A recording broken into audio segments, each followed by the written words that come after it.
Hello my dark darlings, and welcome back to Miss Macabre. Tonight I have some chilling horror stories for you to fall asleep to. So dim the lights, get comfortable, and let the darkness pull you in. And if you enjoy late night horror, don't forget to like, subscribe, and join me again for more. Now, let's begin.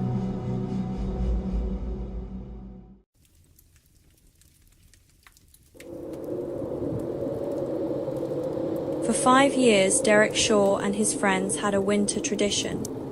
One weekend every January, they drove out to a remote patch of forest in northern Pennsylvania, pitched tents in the snow, drank too much cheap whiskey, and pretended they were tougher than the cold. It was stupid, it was reckless, and Derek loved it. The year everything changed, there were only 4 of them: Derek, Noah, Brent, and Lucas. They hiked farther than usual, choosing a clearing off an old logging trail that felt isolated enough to be peaceful. By sunset, they had a fire going, gear unpacked, and the usual jokes flying. That night, while they sat around the flames, Noah stopped mid-sentence. "Did you hear that?" The woods had gone quiet. No wind, no branches shifting, just the hiss of fire and the heavy silence of snow-covered trees. Then came the scream.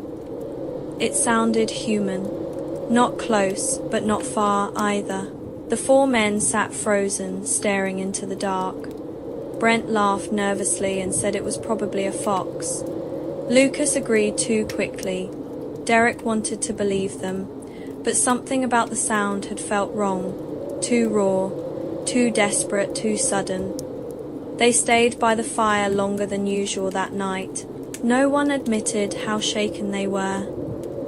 The next morning, Derek found footprints circling the campsite. Not animal tracks, boot prints. A single set.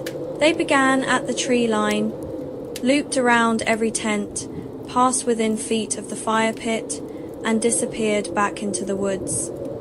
Judging by the snow, they'd been made some time after everyone went to sleep. Noah wanted to leave immediately. Brent called him dramatic. They stayed. That decision almost got them killed. By late afternoon, Lucas went to relieve himself and came sprinting back into camp white-faced and gagging.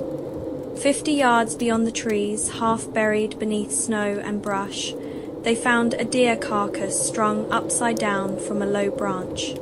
Its stomach had been cut open. Its eyes were gone, tied around one hind. Leg was a strip of red flannel. Brent stared at it in silence, then slowly looked down at his own torn jacket sleeve. Nobody laughed after that. They packed in total silence, hands fumbling from panic and cold. The sun was already dropping by the time they reached the trailhead, and the parking area looked wrong the moment they stepped into it. Derek's truck was there, but the windshield was shattered. All 4 tires had been slashed, and carved into the frost on the driver's side window, in uneven block letters, was a message. "You shouldn't have come," Noah swore. Brent nearly started crying. Lucas kept turning in circles, scanning the tree line like he expected someone to step out at any second. That's when Derek saw him, a figure standing between the trees, maybe 80 yards back, tall, motionless, wearing what looked like a dark coat, or maybe hunting gear. Too far away to make out a face, but close enough to know he was watching, Derek shouted. The figure didn't move. Brent threw a rock. Still nothing. Then, just as suddenly as he'd appeared, the man stepped backward and vanished into the forest. The 4 of them ran. They left half their gear, abandoned the truck, and followed the logging road on foot until they reached a ranger station nearly 4 miles away. By the time police returned with them, the figure was gone. No body, no campsite, no clear trail, just the wrecked truck, the deer carcass, and a scattering of boot prints that disappeared into frozen ground too hard to track. Officials suggested a hunter, a drifter, maybe someone mentally unstable living off-grid. Derek didn't care what label they used. He knew what he'd felt in those woods. That man had watched them all night, circled their tents, marked their truck, and if they had stayed one more hour, Derek is certain he wouldn't be telling the story now.